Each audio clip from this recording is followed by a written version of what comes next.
Bonjour et bienvenue dans le Buzz TV de TV Magazine. Ravi de vous retrouver pour ce nouveau numéro du Buzz TV. Nous sommes partis pour plus de 20 minutes en direct et d'interaction avec notre invité du jour. Vous allez la voir dans quelques instants, une voix qui va marquer évidemment au fer rouge cette saison télévisée, on en est quasiment sûr. Pourquoi? Car cette journaliste qui officie sur RFM et BFM TV est généralement celle qui s'entretient avec les personnalités en plein cœur de l'actualité, mais c'est aussi parce qu'elle réveille la France désormais tous les matins sur les ondes et elle est également aujourd'hui la seule femme à incarner une matinale radio. Bonjour Apolline de Malherbe. Bonjour. Merci d'être avec nous ce matin, on est ravis de vous voir. Donc vous sortez déjà, vous finissez votre journée de travail, hein. Ouais, voilà, il est 9h30. Apolline Matin, c'est le nom de la matinale que vous présentez depuis la rentrée, 6h, 8h30, hein. C'est sur RMC et RMC Découverte, puisque maintenant évidemment la matinale est filmée, une tranche teintée quand même de bonne humeur dans laquelle vous dévoilez évidemment l'actualité brûlante, le tout ponctué de chroniques. Ma première question évidemment, ce que je pose à tous les matinaliers, est-ce que le pli n'est pas trop dur à prendre après 2 semaines? Vous vous sentez comment? Non, après 2 semaines, honnêtement, si vous me reposez la question mi-novembre, je pense que ce sera peut-être un peu plus dur.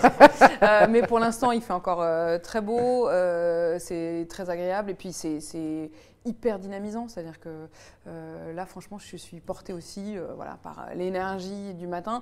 On verra sur la durée, mais moi, je travaillais les week-ends avant. Donc, vous aviez déjà je travaille le matin, mais voilà, j'ai toujours été un peu décalée. Maintenant, ce sera le matin. Mais est-ce que vous, par exemple, qui êtes maman de plusieurs enfants, est-ce que c'est un vrai bouleversement dans l'emploi du temps? Par exemple, juste pour savoir, vous couchez à quelle heure, vous réveillez à quelle heure, Apolline? En gros, je me réveille entre 3 et 4. Ça dépend un peu des jours et du travail que j'ai fourni déjà la veille.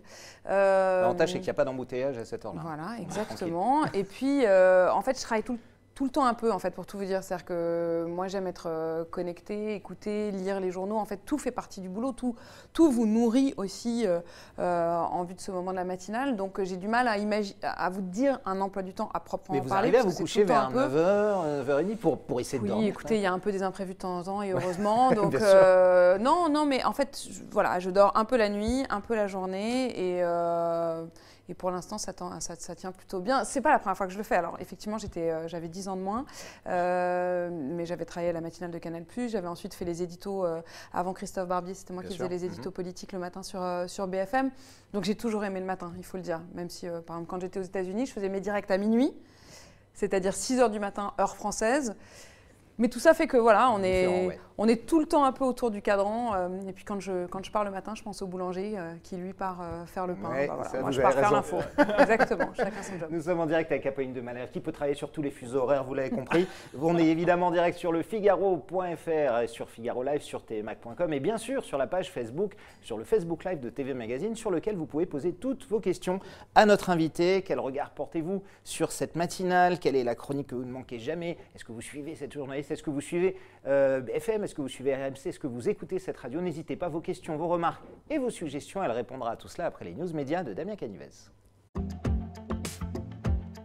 Salut Damien. Salut Nicolas, bonjour Apolline. Bonjour. On démarre tout de suite avec les audiences. Oui. Hier soir, qui est le vainqueur? J'ai envie de vous dire comme toujours, Nicolas, c'est la fiction française qui caracole en tête des audiences avec France 2 qui misait sur un nouvel épisode inédit d'Alex Hugo. La série portée par Samuel Le Bihan et Lionel Astier a rassemblé 5,5 millions de fidèles, parce que 2,5 ça aurait pas été exceptionnel. Non, là c'est 5,5 millions de téléspectateurs, 25,2% de part d'audience et 2,5 millions de téléspectateurs de plus que The Resident sur TF1 qui égare tout de même 1% du public en une semaine. Sur la 3e marche du podium, on retrouve un classique sur M6. Il s'agit d'Indiana Jones et le Temple maudit. Le long métrage réalisé par Steven Spielberg a rassemblé 2,5 millions de cinéphiles. Et enfin, on termine avec une chaîne de la TNT qui fait partie du groupe M6 justement et qui se démarque du lot parce que malgré un épisode en rediffusion, le magazine État de choc a tout de même rassemblé plus d'un demi-million de téléspectateurs, soit 2,7% de part d'audience. État de choc, Envoyé spécial, tous ces magazines qui fleurissent en prime time avec des enquêtes maintenant, beaucoup de terrain, on le voit. Est-ce que c'est quelque chose, vous, qui vous manque un peu le terrain, que vous auriez envie de retrouver peut-être un jour, ou est-ce que vous vous sentez très bien en plateau comme ça pour le moment? Non, ça m'a toujours plu le terrain et j'ai toujours été frustrée d'être obligée de faire un choix. Ouais. J'ai adoré être reporter, j'ai adoré partir avec une équipe sur le terrain. Mais dans un sens, avec la matinale d'RMC, j'ai l'impression justement de retrouver un peu de ce terrain à travers notamment les auditeurs. Le fait qu'on soit en lien, moi j'ai jamais voulu être un journaliste hors sol. Et là, le fait d'être en lien permanent. RMC, on rappelle la radio des auditeurs, parce c'est vraiment une radio où ils interviennent, où je les mets même encore plus en valeur qu'avant, puisqu'à 8h10, c'est eux qui posent les questions à l'interlocuteur et à l'invité qu'on a. Et ça, je retrouve un peu ce que j'aimais aussi à Ouest France, où j'avais fait mes premiers stages, c'est-à-dire voilà, le fait qu'on est en prise directe, sans intermédiaire, avec la France, les Français, ça me fait plaisir. Puis hier soir pour les audiences, moi j'ai regardé Camping, donc rien à voir. Ah oui, qui marche toujours, c'était sur TMC, ça marche toujours, je sais même plus sur quelle chaîne c'était, mais quand je suis tombée dessus, moi. Mais ça fait toujours plaisir. Vous avez regardé aussi, Nicolas. On continue, Damien, absolument. On continue avec l'élection de Miss France sur TF1. On connaît désormais le lieu où se tiendra la prochaine édition et par conséquent l'endroit où vous serez à cette date-là. Bien sûr, j'ai pris un RTT d'ailleurs, Nicolas, vous l'apprenez. L'organisation Miss France a effectivement dévoilé hier l'endroit, le lieu où la prochaine reine de beauté recevra l'écharpe tant convoitée des mains de Sylvie Tellier en décembre prochain. Pour célébrer le centenaire de cette élection, les candidates régionales ne défileront non pas dans un zénith ou dans une salle de spectacle, mais dans un lieu plutôt insolite puisqu'il s'agit cette fois-ci du Puy du Fou. Alors ce parc a fait récemment l'objet de nombreuses critiques, vous le savez, au moment de sa réouverture, puisque plus de 5000 personnes assistaient au spectacle alors que nous étions encore en pleine épidémie de coronavirus. Alors Sylvie Tellier, la patronne… à 9000 même, ils avaient des jauges à 10 000 au Puy du Fou. Ils sont montés très loin, effectivement. Sylvie Tellier, donc, qui est la patronne de l'organisation Miss France, qui connaît d'ailleurs très bien la région, a elle-même choisi cet endroit à l'occasion des 100 ans de cette élection. 100 ans, voilà, et si le concours peut se tenir dans la fameuse salle des Mousquetaires, et bien normalement environ 3000 personnes pourraient assister à ce grand spectacle qui chaque année rassemble plusieurs millions de téléspectateurs sur TF1. Miss France, c'est quelque chose que vous suivez comme ça, Pauline, ou pas du tout? Oui, de temps en temps. Ouais. J'avoue que si elles sont déguisées en Jeanne d'Arc, ça m'amusera. C'est un peu… C'est vrai, peut-être. Ça va être un peu le péché mignon, Miss France. Hein. C'est ça le plaisir coupable, comme on dit, de regarder ces Non, là pour le coup, je trouve qu'on fait des polémiques un peu pour tout. Je suis ni pour ni contre. Ça fait partie un peu de nos… 100 ans quand même, hein, effectivement. Oui, exactement. Mais il y a Miss France, il y a Miss tous les pays, donc je ne vois pas pourquoi… Voilà, non, ça… Voilà, ce qui m'amuserait, en effet, ce serait le côté historique, ça, ce serait vraiment… je pense qu'il va y avoir un thème autour de Jeanne… Enfin, peut-être thème médiéval. Voilà, au Puy du Fou, il y aura beaucoup de choses sur l'histoire, effectivement, des Miss, des surprises qu'on découvrira sur TF1 en décembre. On termine ces infos médias avec le Rassemblement National qui a décidé de boycotter BFM TV. Oui, effectivement. Alors, disons que le torchon brûle entre le parti dirigé par Marine Le Pen et la chaîne d'information en continu. Selon France Inter, le Rassemblement National boude les plateaux de BFM TV depuis 2 mois et demi en raison d'une querelle qui remonte au déplacement de Marine Le Pen sur l'île de Sein en juin dernier. Alors, on rappelle que la dirigeante était venue commémorer le général de Gaulle sous les huées et a donc dû même écourter sa visite. Alors, le problème, c'est qu'elle n'a pas digéré la couverture de la chaîne qui a, selon elle, un peu trop insisté sur cette débâcle. Alors, la patronne du Rassemblement National estime que son parti fait l'objet d'un traitement médiatique différent des autres formations politiques et prévient qu'elle a bien l'intention de monter au créneau en vue des prochaines élections présidentielles. Alors Marine Le Pen devrait rencontrer aujourd'hui, selon France Inter, toujours Marc-Olivier Fogiel, qui est le directeur général de BFM TV, pour en parler de vive voix. C'est votre maison, hein, BFM TV, c'est le même groupe qu'RMC. Qu'est-ce que vous pensez de cette polémique? Évidemment, on sait que Marine Le Pen a déjà fait la même chose avec l'émission Quotidien, par exemple sur TMC. Jean-Luc Mélenchon aussi fait souvent ça. C'est quoi? C'est des petites crises d'urticaire, c'est des clashs, c'est des bras de fer entre les politiques et vous? C'est très à la mode de taper sur les médias, et en particulier sur BFM, parce que c'est la chaîne numéro 1, parce qu'on sait très bien qu'on adore regarder BFM, et en même temps on adore dire qu'on ne regarde pas ou qu'on est énervé. Précisément, je crois que c'est un peu la rançon de la gloire, parce que BFM est rentré dans le foyer des Français, dans leur quotidien, donc il y a un peu cette mode. Vous le disiez, Jean-Luc Mélenchon à un moment boycotté, ensuite Marine Le Pen. Sur le fond, la réalité, c'est, vous l'évoquiez, cet épisode raté pour Marine Le Pen. Est-ce que BFM TV ne devait pas le dire? Est-ce que Marine Le Pen ne nous aurait pas reproché à d'autres moments de ne pas dire les choses? Voilà, tout ça est un peu de la mise en scène. Il y a eu des périodes où elle a boycotté, des périodes où elle n'a pas boycotté. Bon, moi, je trouve que tout ça est un peu la mise en scène. La réalité, c'est que j'estime, en tout cas, en tant que journaliste, qu'on fait notre travail, c'est-à-dire qu'on a toujours traité tous les partis de la même façon. Moi-même, en tout cas, j'ai toujours travaillé mes interviews avec la même rigueur, la même préparation, d'où que viennent les gens qu'on a en face de nous. Voilà, je crois que l'honnêteté oblige à le reconnaître. Vous parliez de mise en scène, Apolline. On est d'accord qu'il y a aussi un peu de cinéma là-dedans. C'est-à-dire que Jean-Luc Mélenchon et Marine Le Pen ont besoin des médias, sinon ils n'existeraient pas. Est-ce qu'à un moment, vous pensez que les journalistes pourraient dire « il y en a marre » parce que parfois leurs attaques vont très très loin et dire « on ne va plus les couvrir et on va… » Mais en fait, ça peut marcher dans les deux sens, donc c'est un peu un bras de fer. Et il y a une mode aujourd'hui notamment du côté des politiques, mais pas que le FN. Regardez hier ce qui s'est passé entre Emmanuel Macron et Georges Malbruno. Alors je pense que c'était une colère visiblement assez spontanée pour le coup et très ciblée, hein, on l'a vu. Mais malgré tout, voilà, entre politiques et journalistes, ça frite. Et j'ai envie de vous dire, c'est plutôt sain finalement. Alors évidemment, on va en reparler dans quelques instants en parlant de votre émission. Damien, c'est terminé pour aujourd'hui? Ah oui, c'est fini, je n'ai plus rien sous le coude. Bon, très bien. Regardez quelques autres news pour demain. Tout de suite, place à la grande interview du Buzz Télé et toutes vos questions. Nous sommes en direct avec Apolline de Malherbe.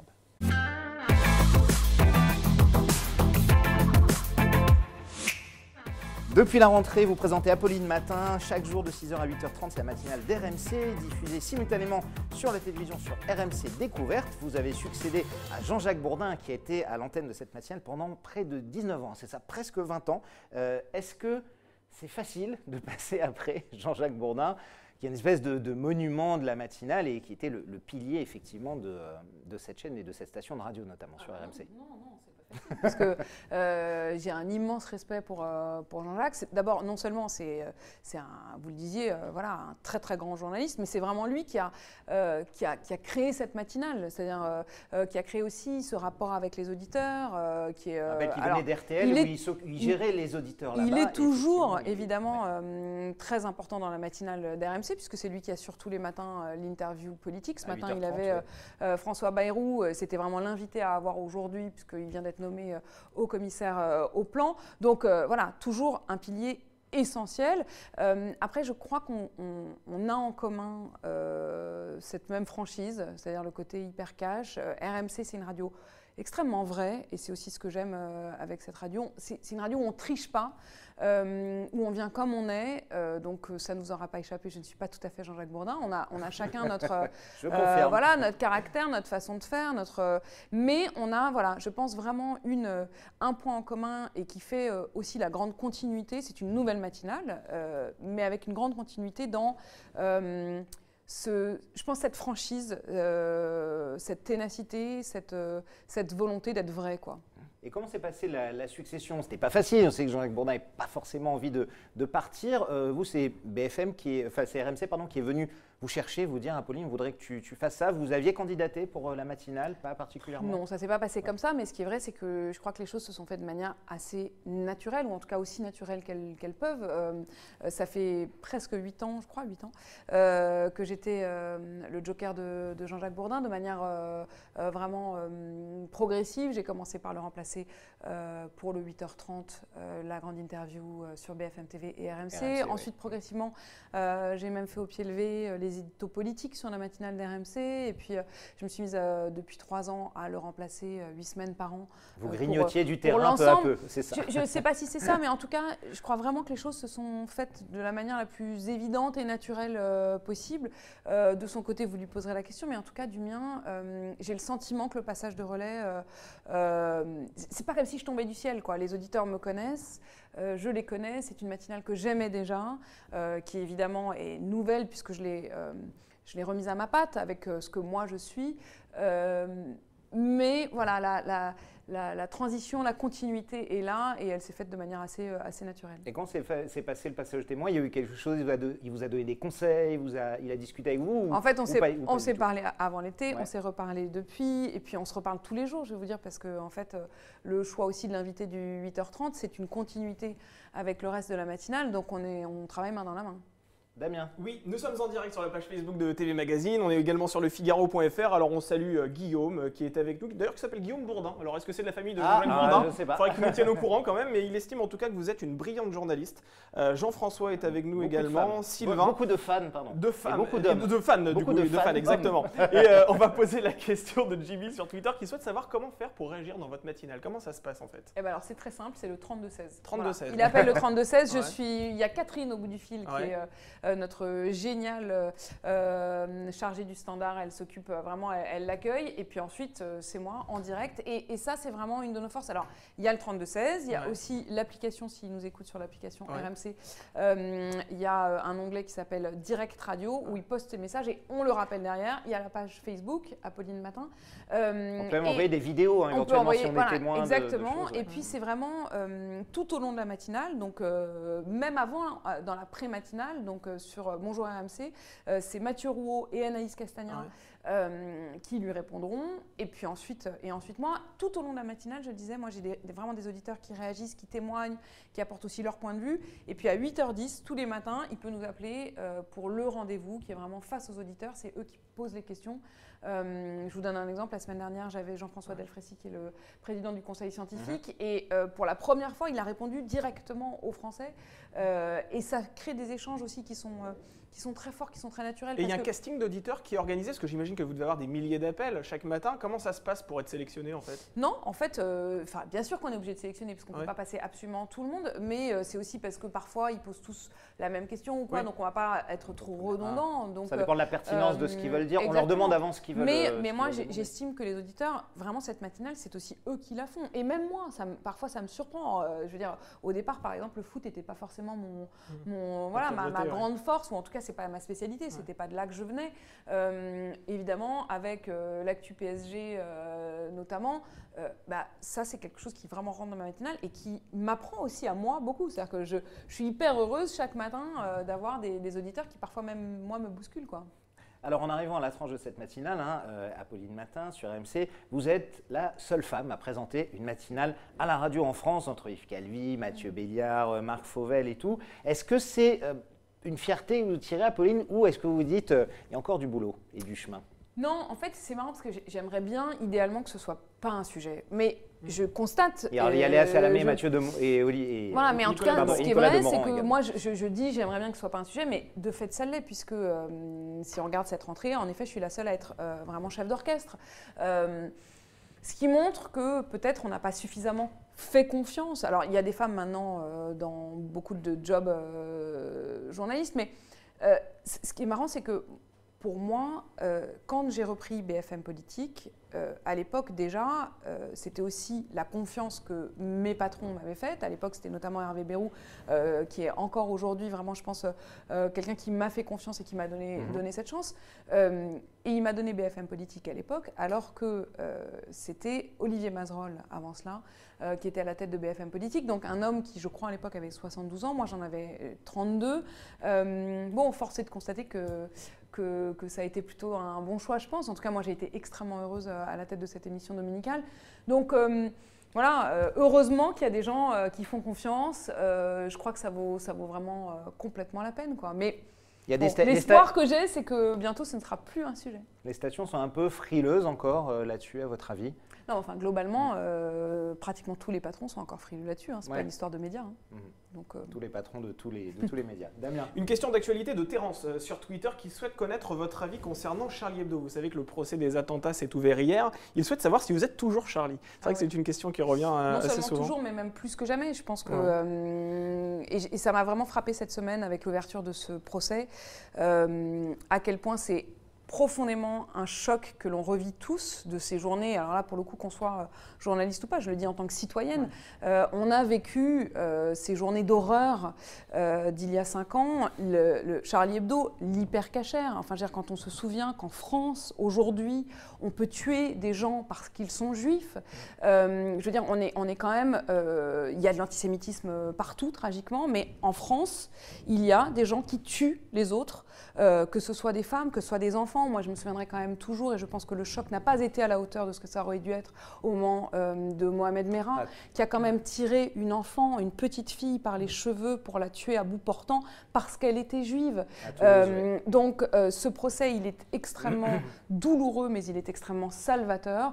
La liberté en France, elle est menacée, elle est encore menacée. On sait que la menace terroriste, elle est encore importante. Donc oui, liberté de la presse, totalement. Et là encore, je reviens aussi là-dessus. Quand on regarde que le New York Times, aujourd'hui, a décidé par lâcheté, par frilosité, de ne plus publier de caricatures dans ses pages, de plus de publier de caricatures de presse.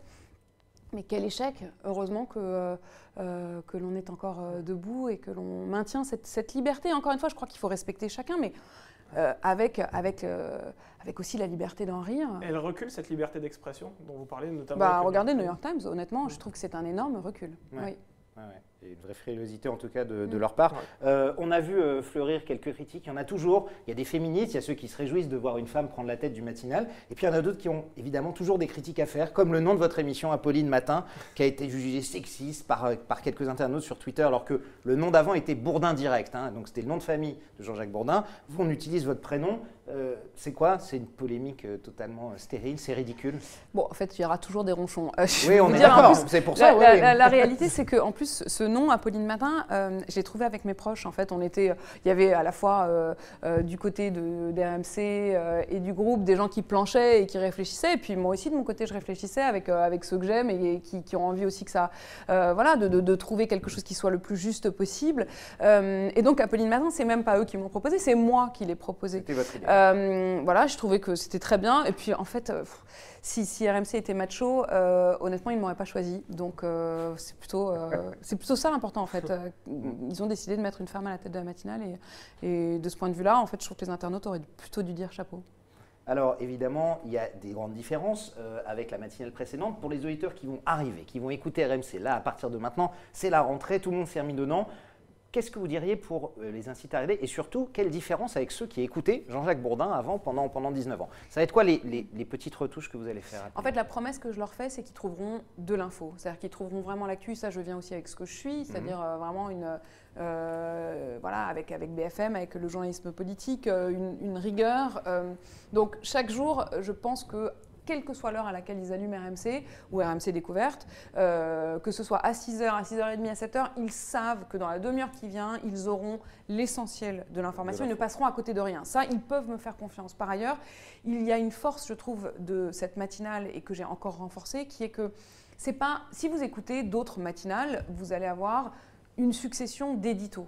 L'édito politique, l'édito économique, l'édito... Bon, en fait, moi, je suis assez fière que sur RMC, il n'y ait pas d'édito. On n'a pas d'édito, c'est un autre choix. En fait, on veut donner la parole aux acteurs de l'actualité. C'est-à-dire que sur une actualité, au lieu de vous faire un édito, ce que vous allez trouver sur BFM, c'est que vous allez trouver ceux qui font cette actu. Il y a 4 interviews, plus celle de Jean-Jacques Bourdin, donc ça fait 5 invités chaque matin. Plus l'interaction avec les auditeurs, évidemment. Mais ça veut dire que chaque matin, s'il y a une grosse info, c'est comme, pour moi, c'est presque comme une boule à facettes. C'est-à-dire que vous avez la grosse actu et en fait, on va la regarder sous tous ces angles, sous toutes ces formes et on va interroger ceux qui font cette actualité. Donc, un coup, ça va être un témoin qui a vécu directement l'actualité, ça va être un commentateur, un historien qui va prendre du recul, ça va être un politique. Mais quoi qu'il arrive, c'est aussi à eux que je donne la parole plutôt que nous, vous faire un prêt-à-penser. Non, il n'y a pas de prêt-à-penser sur RMC. Damien. On salue Sophie qui vient de nous rejoindre à l'instant sur la page Facebook de TV Magazine. On va prendre la question d'Antoine qui souhaite savoir si c'est plus difficile d'interviewer un politique en face à face lorsqu'on est une femme. Ou est-ce que c'est plus facile à l'inverse? Est-ce qu'il y a une différence? Non, je crois qu'en fait, il n'y a pas de plus facile ou de plus difficile. Ça aurait été sans doute plus difficile dans les années 60. Mais aujourd'hui, honnêtement, il y a des combats qu'il faut mener. Les combats pour l'égalité salariale, les combats pour la charge familiale. Je pense notamment à toutes celles qui ont des jobs très prenants. On imagine pendant le Covid toutes ces femmes qui étaient aides-soignantes, qui étaient caissières et qui avaient souvent la double peine parce que quand elles rentraient, elles devaient s'occuper de tout. Ça, c'est des combats que j'estime importants de mener. Mais après, il faut aussi savoir qu'il y a beaucoup de combats qui ont été obtenus et qui ne sont plus des combats. C'est-à-dire ce mot même de combat, pour moi, sur certains domaines, en tout cas, n'ont plus de sens. On peut interviewer aujourd'hui un homme, une femme différemment. Après, je ne crois pas que ce soit la même chose. Je crois que sur le fond, sur la rigueur, c'est la même chose, mais on vient chacun, encore une fois, là, vous m'interrogiez tout à l'heure sur ma différence avec Jean-Jacques Bourdin, ça fait aussi partie de ma différence, c'est-à-dire qu'on n'a pas le même ton, on a la même rigueur, on a le même côté très cash. Moi, on dira de moi que je suis plutôt tenace, peut-être d'un homme, on dira qu'il est plus agressif. Voilà, on vient avec ce qu'on est. Donc voilà, je suis une femme, je suis une mère de famille, je suis quelqu'un de son époque, mais c'est pas plus difficile. Oui. C'est pas Voilà. policier. En tout cas, je ne ferai pas la victime. Et la pugnacité, ça vous l'avez en tout cas, Apolline. La saison dernière, Jean-Jacques Bourdin a fait en moyenne 1,7 million d'auditeurs, c'est à peu près 5,5% de part d'audience. Il y avait eu 15-16 années de montée en continu. C'est un petit peu, c'est stabilisé, on va dire maintenant.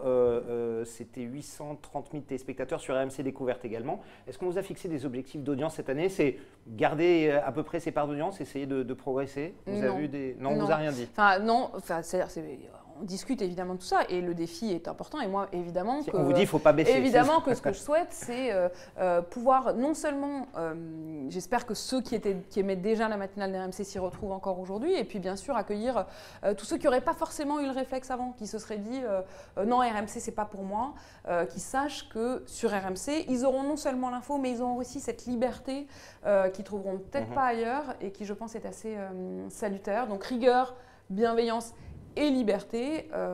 Donc je pense que de ce point de vue-là, j'espère que ceux qui n'osaient pas forcément allumer leur radio sur RMC viendront aussi. Ils vont le faire. Alors vous restez aussi un visage de BFM TV, vous gardez un petit pied à BFM TV puisque vous avez des personnalités, des entretiens avec des personnalités. Le dernier en date, c'était celui avec Éric Dupond-Moretti, ministre de la Justice. Quel souvenir vous gardez de cette interview assez forte, en général, sans langue de bois avec en fait, ce qui était assez frappant, c'est que Éric Dupond-Moretti, donc ça c'était au milieu de l'été en gros, cette interview, il avait été nommé 3 semaines avant de mémoire, et pendant 3 semaines, on avait eu le sentiment que le fait d'être devenu ministre fait qu'on ne retrouvait plus le Éric Dupond-Moretti, qui avait pourtant été choisi comme pour ça, c'est-à-dire pour sa liberté, de ton.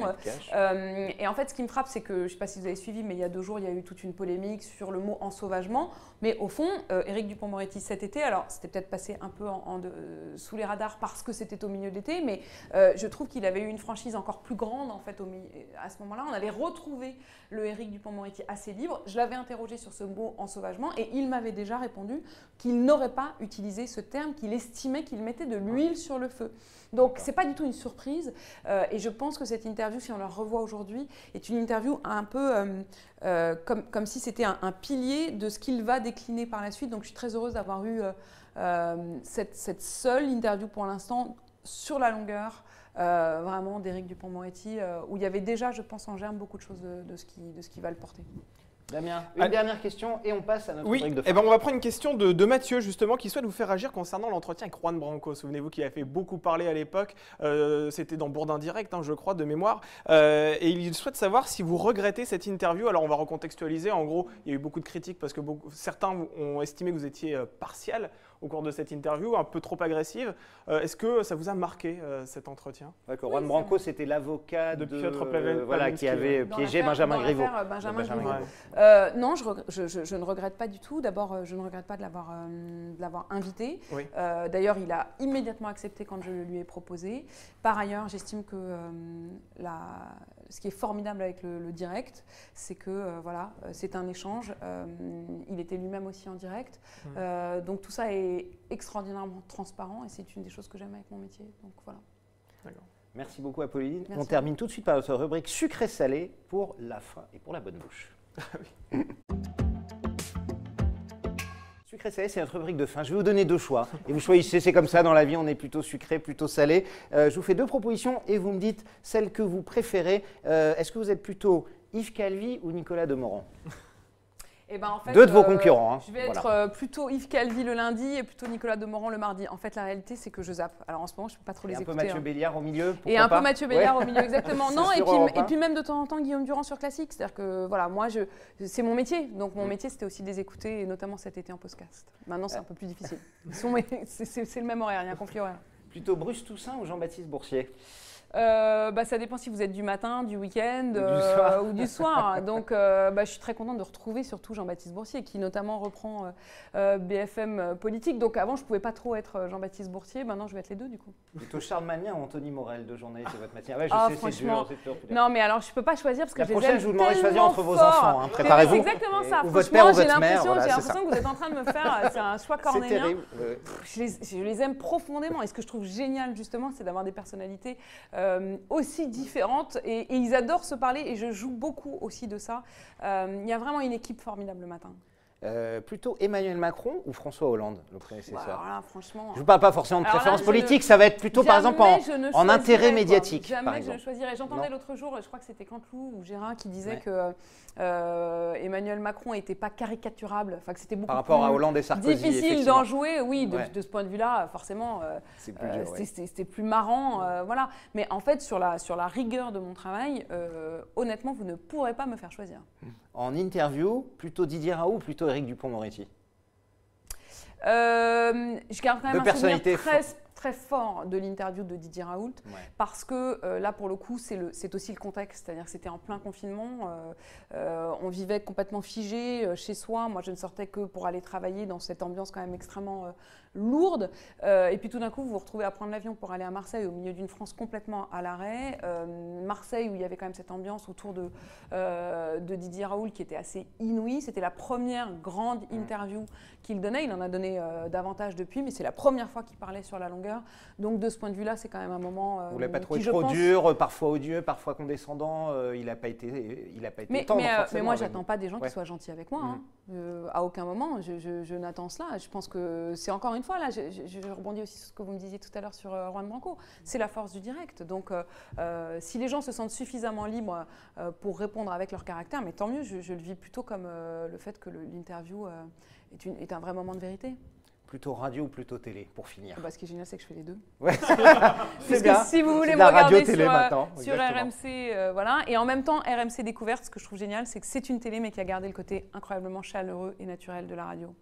Apolline Demer me choisira pas entre la radio, ce sera les deux, fromage et dessert. Merci en tout cas d'être venu dans notre studio, Apolline. Je rappelle que vous présentez la matinale de RMC tous les jours de 6h à 8h30 et également diffusée sur RMC Découverte. Merci en tout cas d'avoir accepté notre invitation. Damien, on sera là demain pour le dernier de la semaine. Oui, on va passer du monde de l'information à la comédie puisque nous recevrons demain un acteur qui va interpréter Grégory Lemarchal dans l'une des fictions peut-être les plus poignantes de la filière de la télé en ce moment. Oui, effectivement, c'est Pourquoi je vis, la fiction qui parle de l'histoire de Grégory Lemarchal. Demain, nous recevrons Mickaël Lumière sur ce plateau. Carton garanti en tout cas, soyez présents demain au rendez-vous. Excellente journée à toutes et à tous.